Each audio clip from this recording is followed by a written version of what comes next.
আসসালামু আলাইকুম, সবাই কেমন আছেন? আশা করছি ভালো আছেন। আমি আর নূর আজকে চলে যাচ্ছি ইন্নিদের বাসায়, কেরানীগঞ্জ কদমতলী। তো রাস্তায় প্রচুর রোদ আর অনেক ধুলোবালি ছিল। তারপর আমি আর নূর একটু খুনসুটি করতে করতে যাচ্ছিলাম। আর আজকে শুধু আমি আর নূর যাচ্ছি না, আমাদের সাথে যাবে পরাণ ভাই, অনন্যা আপু, তারপর জবা আপু। আমরা 4-5 জন মিলে আজকে ইন্নিদের বাসায় দাওয়াতে যাব।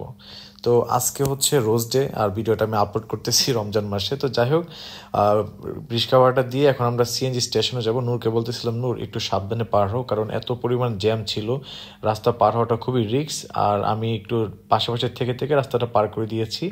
আর আগে বলে রাখতেছি, ভিডিওটা অনেক আগের, আজকে এডিট করে আপলোড দিচ্ছি। তো এখানে অনেকগুলো সিএনজি ছিল, আমরা কোনাখোলার সিএনজিতে উঠবো। তো নূরকে বললাম, নূর সাবধানে তুমি সিএনজিতে উঠো। ও আসলে সিএনজিতে উঠতে এতটা অভ্যস্ত না, তারপরও আমি পাশে থাকলেও দেখা যায় একটু উঠতে পারে আর কি। তো যাই হোক, ও সিএনজিতে উঠার পরে এখন আমি উঠে পড়লাম। আর খুবই চাপাচাপি করে যাচ্ছিলাম। তো এখানে আমরা পিছনে 3 জন বসি।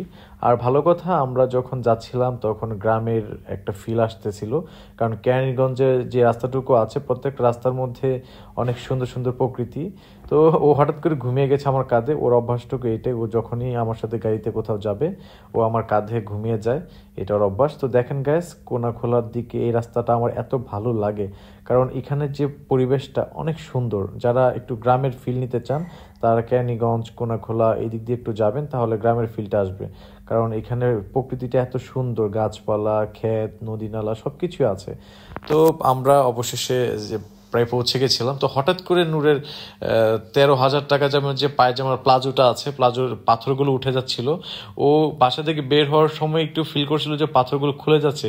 তো সারাটা সিএনজির মধ্যে ও ওই পাথরগুলো মানে লাগাচ্ছিল, আর এত পরিমাণ কষ্ট পাচ্ছিল যে এটা কেন খুলে যাচ্ছে, কেন খুলে যাচ্ছে। তো আসলে এটা নিয়ে অনেক মজার ঘটনা ঘটে যায়, আপনারা ভিডিওর শেষে আরও দেখতে পারবেন মজার ঘটনা। যাই হোক, তো আমরা এখন চলে আসছি কোনাখোলা। দেখেন, তারপরও ও সিএনজিতে বসে ওর এই যে পায়জামার যে পাথরগুলো এগুলো সে লাগাচ্ছিল, আর এত পরিমাণ টেনশন করতেছিল যে কেন খুলে যাচ্ছে, আর এটা নতুন একটা জামা। তো বলে রাখি, এটা ছিল 12ই ফেব্রুয়ারি, হ্যাপি রোজ ডে ছিল, আমি জানতাম না। তারপরে হঠাৎ করে দোকানের সামনে দিকে অনেক সুন্দর গোলাপ ফুল, আর নূরের গোলাপ ফুল খুব পছন্দ। তো ওকে আমি এই গোলাপ ফুলটা কিনে দিই, যে তোমার যে কয়টা ফুল লাগে নাও। ও বলে না, আমাকে একটা দিলে হবে। আমি ওকে একটা ফুল কিনে দিই। আর আজকে যে রোজ ডে, এটা আমার জানা ছিল না, কাকতালীয়ভাবে মিলে গেছে যে আসলে আজকে রোজ ডে। তো যাই হোক, খাপে খাপ মোটরবাব ফুলটা কিনে দিলাম, এদিকে রোজ ডেও পালন হয়ে গেল। তো যাই হোক, ওকে আমি বিল দিতে বললাম, কারণ আমার হাতে ভিডিও ছিল, ক্যামেরা ছিল, যার জন্য আমি এগোই নেই। তো হঠাৎ করে ও মানে ব্যাগের ছবিটা দেখে, এটা আমি সবসময় রাখি। তো যাই হোক, এখানে অনেকগুলো ফুল দেখতে পাচ্ছিলাম, তার মধ্যে থেকে গোলাপ ফুলটাও নিয়েছে। আর ও ফুল পেয়ে অনেক খুশি। তো আমি বললাম যে চলো এখন যাই, কারণ পরাণ ভাই, অনন্যা আপু, জবা আপু তারা আমাদের জন্য অপেক্ষা করতেছে। তো এখন আমরা সিএনজিতে নেমে এখান থেকে আমরা অটোতে উঠবো। অটো থেকে সোজা চলে যাব কদমতলী মোড়ে। কোনাখোলা থেকে অটো দিয়ে আমরা চলে যাব কোনাখোলা মোড়ে, কদমতলী মোড়ে। এখান থেকে ভাড়া আমরা নিচ্ছে জনপ্রতি 20 টাকা করে। তো আমরা আবারও উঠে গেলাম অটো রিক্সায়। তো অটো রিক্সা থেকে ডিরেক্ট আমরা এখন পরাণ ভাইয়ের কাছে যাব। পরাণ ভাই আমাদের জন্য অনেকক্ষণ ধরে অপেক্ষা করতেছে। এই মসজিদটা কিন্তু অনেক সুন্দর। তো যাই হোক, আমরা কদমতলী এসে আমি ওইখানে আর ভিডিও করি না, কারণ কদমতলীর রাস্তাটা অনেক রিস্ক, এখানে ফোন বের করলেই ফোন ছিনতাই হয়ে যায়, যার জন্য আমি ভিডিও করি না। কদমতলী থেকে আমরা আবার একটা অটোতে উঠি। আর ভাই, আমি এদিক দিয়ে যখন যাচ্ছিলাম, এখানকার যে রাস্তাঘাট দেখে আমার এত পরিমাণ ভয় লাগতেছে যে অলিগালা, আমার বাবার জন্মে বা আমার এই পর্যন্ত আমি কখনো এত অলিগালা দিয়ে যাইনি। নূরকে বলছে, নূর দেখো কখনো এত গলিগালা দিয়ে ঢুকছো কিনা। ও বলে না, আমি তো কখনো যাইনি। তো আমাদের দুজনেরই প্রথম অভিজ্ঞতা হচ্ছে এই অলিগালা রাস্তা দিয়ে যাওয়া। আর এখানে আমার একটা জিনিস খুব খারাপ লেগেছে, এখানকার যে পরিবেশগুলো এত নোংরা ছিল, মানে অনেক বাজে পরিবেশ ছিল এই যে এই রাস্তাগুলোর পাশে বা এই খালের পাশে।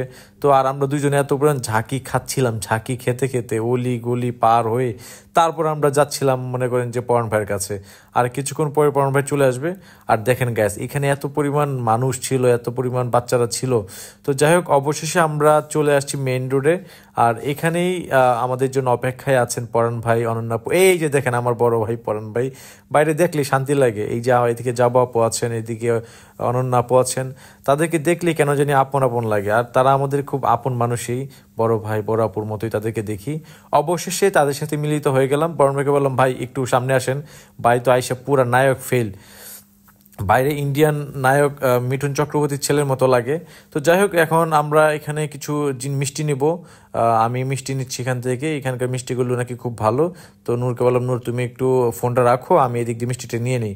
ওই ফাঁকে মনে করেন যে জিলাপি ভিডিও করতেছে, আমি বিল দিচ্ছি ভিডিও করতেছি, মিষ্টি নিচ্ছি এগুলোর ভিডিও করতেছে। তো যাই হোক, এখানকার ফ্রেশ ফ্রেশ জিলাপিগুলো খুব ভালো লেগেছে, প্লাস এখানকার যেই মিষ্টিগুলো ছিল মিষ্টিগুলো খুব ভালো ছিল। আর আমরা এখান থেকে মিষ্টি নিয়ে তারপর ইন্নিদের বাসায় যাব। ইন্নিরা আমাদের জন্য অনেক অপেক্ষা করতেছে। এদিকে সে চাঁদপুরের মিষ্টি খাচ্ছে, তার ভাইরাল ভিডিও ছিল চাঁদপুরের মিষ্টি, সে মিষ্টি খাচ্ছে চাঁদপুরের। এটা চাঁদপুরের মিষ্টি না, এটা হচ্ছে কোনাখোলার মিষ্টি। তো যাই হোক, আমি পরাণ ভাই আমরা সবাই মানে মিষ্টি নিয়ে কোক টোক নিয়ে আমরা রওনা হয়ে গেলাম ইন্নিদের বাসায়। সবাই তো একদলীয়ভাবে আমরা হেঁটেই যাচ্ছি, কারণ এই বাসাটা খুব কাছেই ছিল। আর আবারও বলতেছি, আমরা অনেক গলিগালা পার হয়ে তারপর কিন্তু ইন্নিদের বাসায় ঢুকবো। তো এদিকে সবাই খুব খুশি, আমরা একসাথে হয়ে একটা দাওয়াতে যাচ্ছি। আর দাওয়াতি বরাবর আমার খুব ভালো লাগে। অবশেষে আমরা ইন্নিদের বাসায় চলে আসলাম, এখন আমরা ইন্নিদের বাসায় ঢুকবো। সবাই একসাথেই যাচ্ছি, সিরিয়াল মেনটেন করে যাচ্ছি, একজন আগে পিছে যাচ্ছি। খুব ভালো লাগতেছে, দেখতেই পাচ্ছেন। নূরের হাতে মিষ্টি ছিল, আমি বললাম যে তুমি তো একা উঠতে পারবো না, মিষ্টি না আমার হাতে দিয়ে দাও। তারপর আমি সব কিছু নিয়ে উঠে পড়লাম। অবশেষে আমরা চলে আসলাম, এই যে ইন্নি, সেলিব্রিটি ইন্নি, সবাই হয়তো চিনেন তাকে। তো অবশেষে আমরা চলে আসলাম ইন্নিদের বাসায়। এসে আমরা সবাই হইতে পড়ছি, কারণ সবাই খুব টায়ার্ড ছিলাম। আর শোয়ার পরপরই আমাদের জন্য নাস্তা চলে আসে, বিভিন্ন রকমের পিঠা। ইন্নির আম্মুকে অনেক ধন্যবাদ এত সুন্দর সুন্দর পিঠা আমাদের জন্য আয়োজন করার জন্য। এদিকে পরাণ ভাই তো পিঠা খাচ্ছে, অনন্যাপও খাইয়ে দিচ্ছে পিঠা। তো পিঠাগুলো খুবই সুস্বাদু ছিল, হরেক রকমের পিঠা ছিল। আমিও পিঠা খাচ্ছি, যদিও আমার পছন্দ না, তারপর আমি খাচ্ছি। আর আমাদের জন্য এত সুন্দর সুন্দর পিঠা আয়োজন করেছেন ইন্নির আম্মু, অসংখ্য ধন্যবাদ তাকে। ইন্নিকে অসংখ্য ধন্যবাদ আমাদেরকে ইনভাইট করে এত সুন্দর করে পিঠা বানিয়ে খাওয়ানোর জন্য। তো সবাই একসাথে বসে পিঠা খাচ্ছি, খুব ভালো লাগতেছে। আমাদের একসাথে হওয়াটাও খুব ভালো লাগে, কারণ যখন আমরা একসাথে হই সবাই খুব মজা করি, আনন্দ করি, আড্ডা দিই, সব কিছু মিলিয়ে আমাদের খুব ভালো লাগে। তো যাই হোক, আমি কথা শুনতেছিলাম, পিঠা খাচ্ছিলাম আর কথা শুনতেছিলাম। তারা খুব কথা বলতে, স্যার এত হাসি পাচ্ছে তাদের কথা শুনে। যদিও কথাগুলো আমি এখন রেকর্ড দিচ্ছি না, রেকর্ড দিচ্ছি ভয়েস দিয়ে। তো যাই হোক, পিঠা টিঠা খাওয়ানোর পরে আমরা এখন পোলাও খাবো। আর পোলাওর সাথে ছিল চিংড়ি ছিল, এদিকে রোস্ট ছিল, গরুর মাংস ছিল, ডিম ছিল, রুই মাছের ভাজি ছিল, সালাদ ছিল। সব কিছু মিলেই অনেক চমৎকার চমৎকার খাবার আয়োজন করেছিল ইন্নির মা। আমরা তো ক্ষুধায় মানে পুরা অবস্থা কাহিল, সবাই মানে খাওয়ার জন্য প্রস্তুত হচ্ছিলাম। তো যাই হোক, এদিকে একটা বিড়াল মামা ছিল, সে উপরে বসে বসে খাচ্ছিল।